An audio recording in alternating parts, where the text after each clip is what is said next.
Hi friends, Nagarjuna का आने वाला एपिसोड बहुत इंटरेस्टिंग होने वाला है, जिसमें आप देखने वाले हैं कि आकाश में एक दानव प्रकट होता है और जोर जोर से हंसने लगता है और अर्जुन पर बिजली का प्रहार करने लगता है। अस्तिका कहने लगता है, अर्जुन सावधान, यह कोई साधारण बिजली नहीं है, इस बिजली से संभल करके रहना होगा। अभी जिमी उस दानव को इशारा करने लगती है।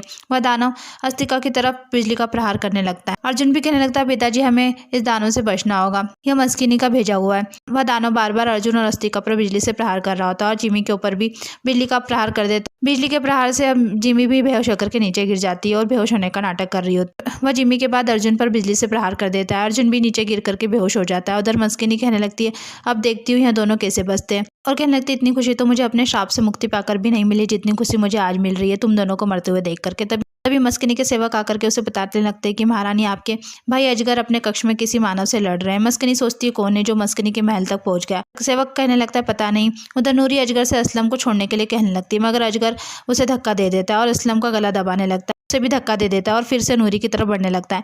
नूरी की तरफ बढ़ता हुआ देख करके असलम उससे कहने लगता है, रुको, और उसे रोकने की कोशिश करने लगता है। तभी अजगर अपने असली रूप में आ जाता है और अपनी पूंछ से असलम को जकड़ लेता है। नूरी यह सब देख करके बेहोश हो जाती है। अजगर असलम को मार देता है। उधर अस्तिका भी सोचने लगता है, अगर एक बार और अर्जुन पर प्रहार हो गया ना तो मैं उसे बचा नहीं पाऊंगा, और उससे दानव से अपनी शक्ति का प्रयोग करके लड़ने लगता है और अर्जुन पर वार करने से रोकने लगता है और अपनी शक्ति का प्रयोग करके उस दानव को हरा देता है। जिमी भी यह सब देख रही होती है। अस्तिका अर्जुन के पास जाकर के उसे उठाता है। अर्जुन उठ करके खड़ा हो जाता है और कहने लगता है, आपने उसे मार दिया। उधर मस्किनी अजगर के कक्ष में आ जाती है और असलम को मरा हुआ देख करके कहने लगती है, बहुत अच्छा काम किया अजगर तुमने, मुझे तुम पर गर्व है। कोई भी मानव मस्किनी लोग तक पहुंचाए, इसका अंजाम तो यही होना चाहिए। अजगर भी कहने लगता है, नागरानी बहन, मैं आपके रास्ते में हर आने वाले मनुष्य का यही हाल करूंगा। आपके लिए तो मैं एक मनुष्य या लाखों मनुष्य की हत्या कर सकता हूँ। तभी मस्किनी कहने लगती है, भाई तुम नहीं जानते कि तुमने किसको मारा है, इसकी मौत हमारे बहुत काम आएगी, दुश्मनों का हौसला तोड़ने के लिए। और जोर जोर से हंसने लगती है। उधर अस्तिका जिमी को भी अपना हाथ देख करके उठाता है और कहने लगता है, शायद तुमने हमारा विश्वास जीत लिया। जिमी भी हाँ में सर हिलाती है और याद करने लगती कि उसने किस तरह से उस दानव से कहा था कि सुनो, तुम्हें उन दोनों पर पूरी ताकत लगा करके हमला करना है और पहला हमला मुझ पर करना, ताकि वह दोनों बच भी गए तो उनको मुझ पर विश्वास होना चाहिए कि मैं मस्किनी के साथ नहीं उनके साथ। जिमी सोचने लगती है, अब यह दोनों तो बच गए, मगर कोई बात नहीं, अभी तो और भी पड़ाव आएंगे इन दोनों को खत्म करने के लिए, और इन दोनों का विश्वास तो मैंने जीत ही लिया है। उसके बाद अर्जुन अस्तिका से कहने लगता है, पिताजी मुझे लगता है कि मेरे सिर्फ 3 ही चक्र रह गए, अगर इससे कम रह गए ना तो बहुत मुश्किल हो जाएगा मस्किनी को मारने के लिए। अस्तिका कहने लगता है, फिक्र मत करो, महादेव कोई ना कोई रास्ता जरूर दिखाएंगे। तभी चलते चलते उन लोगों को असलम की लाश दिखाई देती है। असलम की लाश देख करके अर्जुन घबरा जाता है और उसके पास जाकर के कहने लगता है, भाई असलम उठना, टूट क्यों नहीं रहा, कुछ बोलना, और जोर जोर से रोने लगता है। कहने लगता है, मस्किनी मैं तुम्हें छोड़ूंगा नहीं, मैं तुम्हें खत्म कर दूंगा। अस्तिका अर्जुन को समझाने लगता है, अर्जुन संयम रखो, मुझे पता है असलम तुम्हारा बहुत अच्छा दोस्त था, मैंने तुम्हारी दोस्ती को देखा था तो मुझे गुरुवासी और अपनी दोस्ती की याद आ जाती थी। मस्किनी यही चाहती है कि तुम असलम की मौत के गम में तुम ऐसा कदम उठाओ ताकि तुम कमजोर पड़ जाओ और वह उसका फायदा उठा ले, लेकिन तुम ऐसा नहीं कर सकते, तुम्हें अपने घर वालों को बचाना होगा, यही तुम्हारा कर्तव्य है, इसलिए उठो और सामना करो उस मस्किनी का। अर्जुन भी कहने लगता है, अब तुम्हारी मौत बहुत ही निकट है मस्किनी, यह अर्जुन तुम्हें छोड़ेगा नहीं, और गुस्से में जाने लगता है। अस्तिका जिमी से कहने लगता है, हमें अर्जुन के पीछे जाना होगा इसके पहले कि मस्किनी उसे अपने जाल में फंसा ले। जिमी भी कहने लगती है, हाँ चलिए। उधर अजगर को खुश देख करके मस्किनी कहने लगती है, तुमने एक साधारण से मनुष्य को मार करके बहुत खुशी मिल रही है ना। तभी अजगर कहने लगता है, नहीं बहना, खुशी तो मुझे उस कारण पर हो रही है जिसके लिए मैंने उसे मारा है।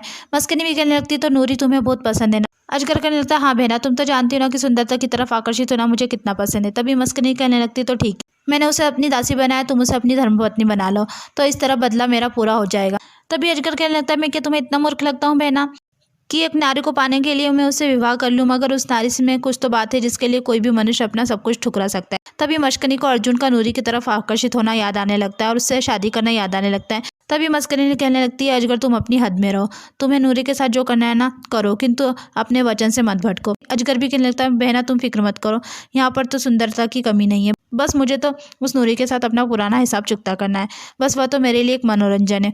उधर अर्जुन गुस्से में जाने लगता है। तभी उसे अस्तिका की कही बातें याद आने लगती है कि अर्जुन तुम गुस्से में कुछ ऐसा कदम मत उठाना जिससे तुम्हें मस्किनी को आघात पहुंचा दे, मस्किनी यही चाहती है।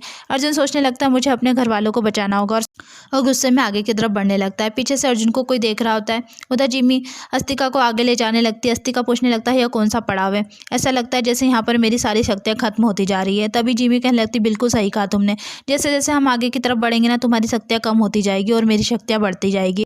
और अस्तिका की आंखों में देखने लगती है। अस्तिका भी जिमी की आंखों में देखता है और सम्मोहित हो जाता है। यह देख करके मस्किनी उधर कहने लगती है, अस्तिका अब तुम वही करोगे जैसा मैं चाहती हूँ।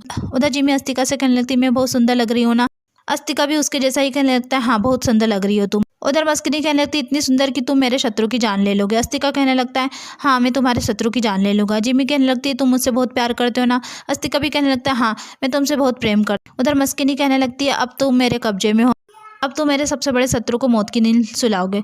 मुझे कितनी बड़ी खुशी होगी ना जब तुम खुद अपने हाथों से अपने पुत्र अर्जुन की जान लोगे, तब मेरा बदला होगा पूरा। तुम कितनी बुरी मौत मरोगे ना अर्जुन, जब तुम अपने ही पिता के हाथों मारे जाओगे। तुमने मेरा अपमान किया था ना, अब मैं तुम्हारे मौत का नज़ारा देखूंगी। आखिरकार मेरा बदला पूरा हो जाएगा। उसके बाद मस्किनी अपने सेवकों से नूरी को बुलवाती। मस्किनी नूरी से कहने लगती, मुझे तुम्हें इस हालत में देख करके बहुत खुशी मिल रही है नूरी। नूरी कहने लगती है, और मुझे तुमसे बहुत नफरत है। मस्किनी कहने लगती है, मुझे तुमसे कितनी नफरत है यह तुम्हें बहुत ही जल्द पता चल जाएगा, और तुम हम सबके लिए बहुत कुछ खास करने वाली हो। सबके सामने वहाँ पर तुम्हारे करीबी लोग भी होंगे। तभी नूरी कहने लगती, कौन अर्जुन? यह सुनकर के मस्किनी कहने लगती, नाम भी मतलब उस अर्जुन का, मुझे उस नाम से भी नफरत है। और कहने लगती, पता नहीं तुम्हारे अंदर क्या देख लिया उसने, जिसकी सजा भुगत रही हो तुम और तुम्हारे गांव वाले। तभी वहां पर अजगर आ जाता है और कहने लगता है, मेरी प्यारी बहना इतनी भी क्या जल्दी है। और नूरी के पास जाकर के उसके बालों का हाथ लगाने लगता है। नूरी उसके हाथ को झटक देती है और मुस्कुराते हुए अजगर कहने लगता है, पहले कुछ मनोरंजन तो हो जाए, वरना ये सुंदरता तो यूं ही व्यर्थ हो जाएगी। और नूरी के पास जाकर के उससे कहने लगता है, दासी बनने के बाद भी शेरनी की तरफ बर्ताव करती हो, तुम्हारी यही बात तो मुझे बहुत पसंद है। यही तो कारण है कि मैं तुम्हारी ओर आकर्षित हो रहा हूँ। मस्किनी नूरी से कहने लगती, जिस तरह से तुम लोगों ने मुझे अपमानित किया था ना, ठीक उसी तरह से मैं भी तुम्हें मस्किनी के दरबार में सब लोगों के सामने अपमानित होते हुए देखना चाहती हूँ। और अगर तुमने इनकार करने की कोशिश की ना, तो तुम अच्छी तरह से जानती हो कि मैं तुम्हारे परिवार के साथ क्या कर सकती हूँ। या नूरी यह सुनकर के परेशान हो जाती है और कहने लगती, नहीं। एपिसोड यहीं खत्म होता है। आगे की अपडेट के लिए हमारे चैनल को लाइक कीजिए, सब्सक्राइब कीजिए। Thank you.